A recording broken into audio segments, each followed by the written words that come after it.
मध्य प्रदेश की धरती शिक्षा को लेकर के पूरे देश को क्या दुनिया को लालायित करती रहती है। हर एक किसी की इच्छा होती है कि शिक्षा दीक्षा अगर करना हो तो मध्य प्रदेश की धरती पे आए। 5000 साल पहले संदीपनी आश्रम अपने प्रदेश में ही था। भगवान कृष्ण के कंस को मारने के बाद शिक्षा दीक्षा लेने आए तो हमारे मध्य प्रदेश की धरती पे आए और आधुनिक समय में अपने पूंजी से इस बुंदेलखंड जैसे वीरों की धरती पर शिक्षा की मसाल जगाने के लिए यहाँ के अपने सपूत डॉक्टर हरि सिंह गौर, जोरदार अभिनंदन करो हरि सिंह गौर जी का। जीवन भर की सारी पूंजी अपनी तरफ से दान करते हुए और यहाँ शिक्षा की अलग जगह पूरे देश में नाम था सागर विश्वविद्यालय का। पूरे देश में जोरदार अभिनंदन करें माननीय हरि सिंह गौर जी का। मुझे जानकारी दी गई है, हमें से कई लोगों की इच्छा है कि हरि सिंह गौर जी को भारत रत्न मिले। मैं भी समर्थन करता हूँ, आज नहीं तो कल हरि सिंह गौर जी को निश्चित रूप से भारत रत्न मिलना चाहिए। जोरदार ताली बजा करके मेरी बात का समर्थन व्यक्त करें। और हमारी इस धरती पर अब जो आज इतिहास बनने जा रहा है, एक नया इतिहास बन रहा है। पूरे देश के 700 से ज्यादा जिले हैं, लेकिन पूरे देश की तो मालूम नहीं मेरे को, लेकिन ये मध्य प्रदेश के लगभग 55 जिले में एकमात्र जिला बन रहा है सागर, जहाँ एक नहीं दो सरकारी विश्वविद्यालय, भारत सरकार का भी और हमारी सरकार का भी, राज्य सरकार। ये एकमात्र गौरव अगर किसी को है तो सागर की धरती को है।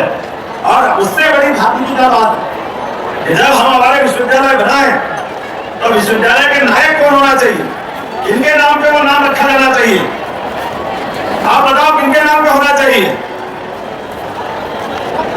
जिनका सूरज अस्त नहीं होता था, ऐसे अंग्रेजों के खिलाफ अपने प्राणों की बाजी लगा करके देश का सम्मान से सिर ऊंचा किया, ऐसी रानी अवंतीबाई लोधी के नाम पर करने की हमारी सरकार ने घोषणा की।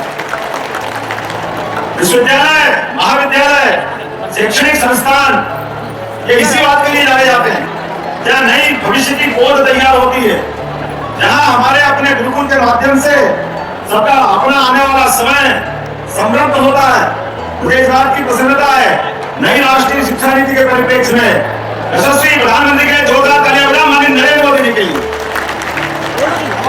जिन्होंने लाल मेघालय के समय से चली आने वाली सभी गली खराब नीति में कई सारी कमियों को पाते हुए, यद्यपि 2 बार और शिक्षा नीति आई लेकिन पूरा काम नहीं हुआ था। पूरी नीति को बदलने का यश, और एक नीति तो क्या समूचा ढांचा बदलने का यश किसी को मिला है, यशस्वी प्रधानमंत्री नरेंद्र मोदी जी के लिए हमारे नायक की तरह नरेंद्र मोदी जी का हम अभिनंदन करते हैं। जिन्होंने कहा कि हम शिक्षा में केवल कागज की डिग्री देने वाले विश्वविद्यालय नहीं चलाना चाहते हैं, हमारे बच्चों के हाथ में हुनर होना चाहिए, हमारे बच्चों की जिंदगी में उसकी शिक्षा महत्वपूर्ण रोल अदा करना चाहिए। और जिनको वाकई उच्च शिक्षा में आना वो उच्च शिक्षा में आए, जिसको अपने हाथ में कामकाज चाहिए, वो middle, high school, higher secondary करते करते अपने जीवन की लाइन तय कर ले, वो कोई भी अपने हाथ में हुनर ले आए। और जिनको पढ़ना है, हमारे यहाँ ज्ञान की उम्र से कोई सीमा नहीं जोड़ी गई, इसलिए मुझे इस बात की प्रसन्नता है। नई शिक्षा नीति जो हमने लागू की है, इस नई शिक्षा नीति में बहुत सब जुड़ा है, जिनके कारण से अतीत का गौरवशाली पृष्ठ भी मजबूत हुआ है और हमको अपनी संस्कृति पे गर्व हुआ।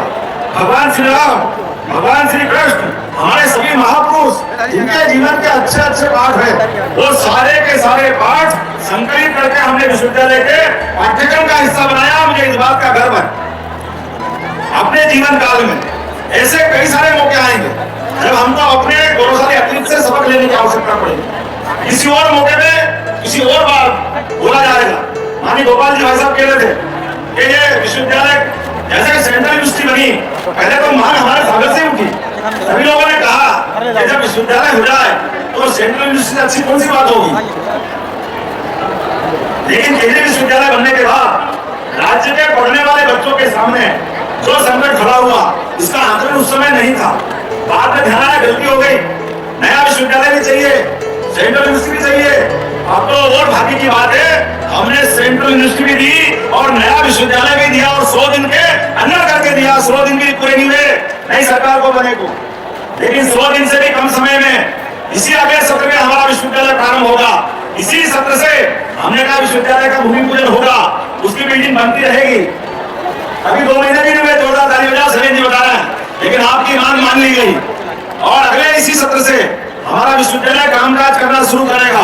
अपने सभी पाठ्यक्रम, अभी मेरे जानकारी में आया है, कोई लॉ के कोर्स की बात कर रहा है, कोई नए कोर्स की बात कर रहा है। यहाँ के बच्चे जो जो कोर्स चाहेंगे, जो पाठ्यक्रम चाहेंगे, वो सारे के सारे अपने विश्वविद्यालय में खोले जाएंगे। रानी अवंतीबाई विश्वविद्यालय में कोई ऐसा कोर्स नहीं बचेगा जिसके माध्यम से हमारी मन में एक चीज रह जाए, ये कोर्स होता तो और अच्छा होता। सागर ने सदैव पूरे प्रदेश का नहीं, शिक्षा के मामले में देश का नेतृत्व किया है। मुझे इस बात की प्रसन्नता है, सागर का वो गौरव अब लौटा कर रहेंगे, सागर को वो गौरव दिला कर रहेंगे।